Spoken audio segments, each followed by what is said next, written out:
And so I want to use this opportunity to introduce Warren Hill, who is one of the best pilots that I know and one of the most brilliant minds on the planet. And Warren, please. Thank you, Mike. Okay, let's go forward here. That's backwards, and we'll go forward. Okay, so we've been using the LensStar pretty much since day one, and we're always keen to find new ways to use existing technology. And I'm going to share with you one of those ways that has really been a game changer. Ours is a referral practice. We see a lot of unhappy patients from other physicians. I tell my staff that we are like a Catholic priest. We give the referring physician absolution as we fix the problem for them. This is my referrals. And here's a patient, unhappy patient, had cataract surgery done elsewhere and presented for an IOL exchange with an unintended spherical equivalent of minus 0.75, how we can determine the IOL power. Okay, so somebody comes in, they had cataract surgery somewhere else, and they have an unanticipated result, and how can we figure out what's going on? So this is an audience response question. What do we do with this? Do we explant the IOL and send it to the manufacturer? Maybe it was mislabeled, perhaps. Do a pseudophakic axial measurement that includes the lens thickness. Back calculate the IOL power using the original theoretical formula and refer the patient back to the original surgeon, which is sometimes commonly done. Okay, so let's go on to do you have the audience response question your ways? There we go. Okay, you have 4 more seconds.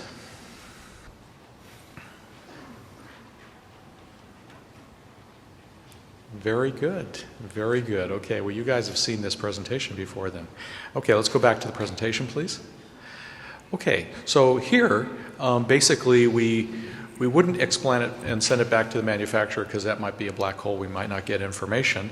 We can get the pseudophakic axial measurements with a lens thickness, and I'll show you how that's useful. If we back calculate the IOL power using the original theoretical formula, we may once again get the same results.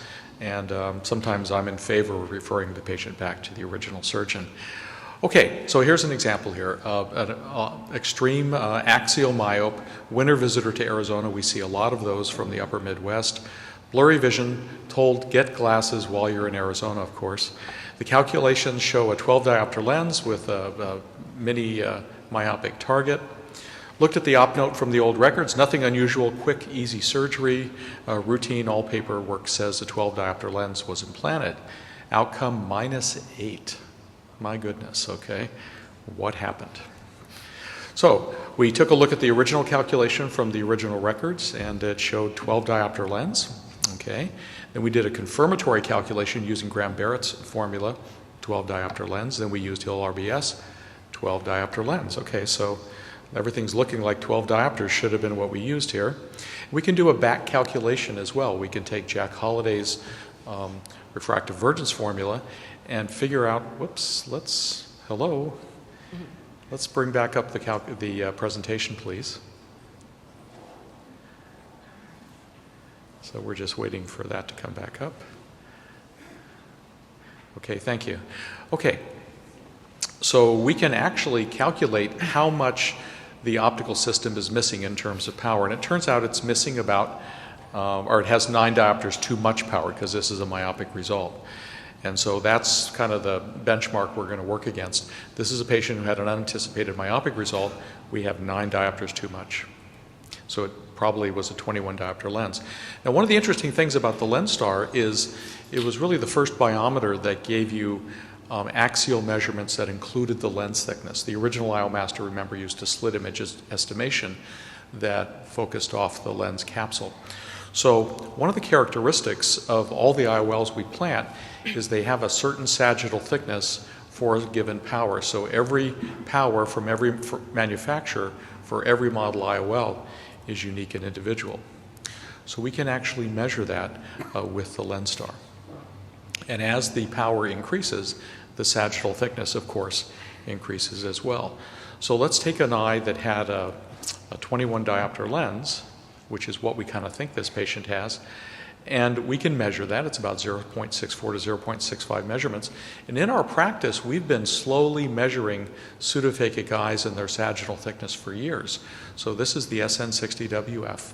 which this patient had, and we saw that a 21 diopter lens is about 0.65 to 0.64 millimeters using this. It's going to be slightly different than the actual sagittal thickness because we're measuring it in a different media, and also it may not be completely on axis, but we can tell that this is clearly not a 12 diopter lens. So we're going to go back to the measurement for this patient, and there's our lens thickness, and that corresponds to 21 millimeters. So this 21 diopters rather. So this is a way to actually measure the power of the lens inside the eye. And it just requires that you faithfully put together a little chart of this. So what happened, of course? Well, the wrong power was given to the surgeon, and most likely the ASC staff transposed the digits. They wouldn't give us a sticker. So this was calculated, but this was implanted. In our practice, we have this sheet that we hang on the wall, and it looks like Mr. Fuller got a 26.5 diopter lens. 3 people say, this is the lens, and this is the eye, and this is the patient. And this is kind of an over-the-top solution. I was asked to solve a problem for a surgery center once that put a wrong lens in a patient's eye, and it went very badly for them. So this is the over-the-top administrative solution where you have 6 signatures for each IOL. I think they were kind of traumatized. So behind me in every case is on the wall is a listing of all the cases and all the lens powers. Here's another one that's next to a monitor. Here's George, the scrub tech. He has a listing right there. And so everybody's always on the same page. And we also use paperwork, lemon-colored paper for left eyes, rose-colored paper for right eyes. And you can see we have some the lens power that's actually sitting there. We put the sticker right over top of it, and those should match. And if we have minus power lens, we actually write the word minus in front of the IOL. So that's our approach, and that's one way to look at a refractive surprise that may be more objective than guessing. Thank you.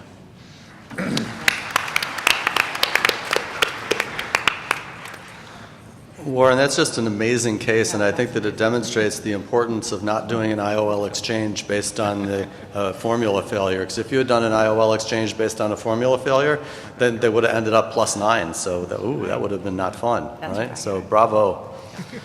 So we're going to show another image here. This is audience response question number 8. This slit lamp image represents 1, iridodialysis, 2, iris capture of a malpositioned Sione ring, 3, a crowded capsular bag. So the only 3 choices this time. So let's go ahead and bring up the audience response question.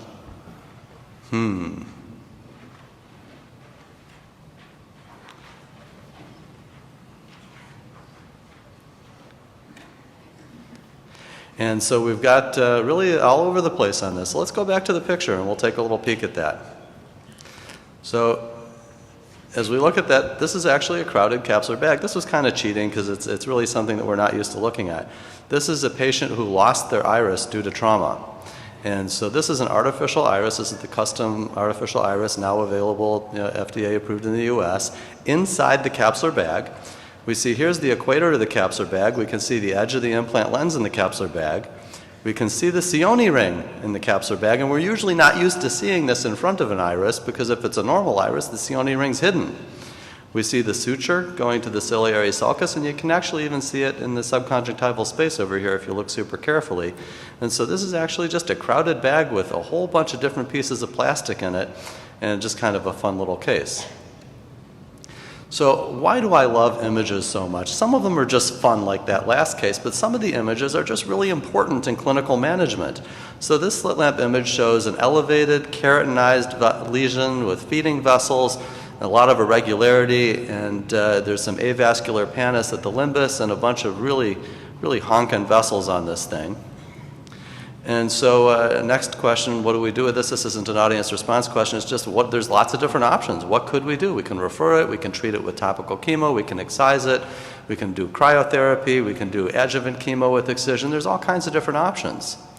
But how do we guide ourselves with these options? Well, if we look at some sequential pictures, and this is one of the real keys of digital slit lamp photography, is having sequential pictures. We can see this is presentation. 3 weeks later, the lesion is demonstrably better. Now, if you had written a couple notes in the chart, it might be a little hard to tell, but when we look at the picture, it speaks 1,000 words. And then by 4 weeks, the lesion is almost gone, and eventually it just disappeared. So monitoring doing topical chemo for corneal ulcers, same kind of thing. Being able to see what our progression is super important, and it's nice for the successes, but it's even more important for some of the more complex cases. Here's another CIN case treated with topical mitomycin. Here's the lesion at presentation. We see the avascular pannus. We see the injected Hankin blood vessels there. And then when we look at it a couple of days later, actually a couple of weeks later, there's some surface toxicity going on. The blood vessels are more inflamed. But we can see that we've made some progress. This is definitely smaller than the original lesion, which I've outlined here in the dotted elements. Now here's where the importance really comes in of taking images. When we get to the next visit, 1 week after a holiday off the topical drops, the lesion has gotten larger. You can see when we look relative to the outer limits of where we started, this lesion actually grew over a week with only 1 week off of treatment and a treatment holiday. I think it would be pretty easy to know that we improved from here to here. How many of you guys think you'd be able to tell looking from here to here without having that image in front of you whether it changed? I wouldn't have been able to tell, and it really did change how we treated this patient. We took him to the operating room, we took it off, and we did cryotherapy, and the problem was solved. This is another tumor patient. I love tumor patients, and this is a particularly aggressive one. Now, in this particular patient, I did not take the pictures strictly for clinical management, though that was beneficial. Here's one additional benefit of taking slit lamp pictures. You never in the world would have believed me if I told you that that thing went away just with interferon topically alone, but it did. And the photographic documentation shows it. This was a non-surgical treatment of this eye, and it stayed clear for 10 years thereafter. This is a different kind of a slit lamp image. Okay, who thinks that this might be just a little bit of Kenalog crystals on the surface of the implant? Oh, I wish it was, but it's not. And you can imagine that this person probably has some significant optical aberrations. Then these are aberrations from calcification of the implant lens. And there's all kinds of things that people see from implant lenses, and some of them can be from these kinds of aberrations, and some of them can be from stuff that we don't fully understand. So I'm going to introduce Dr. Fram to now come up and explain to us what to do with some of these less common aberrations where we don't really know fully why they're there.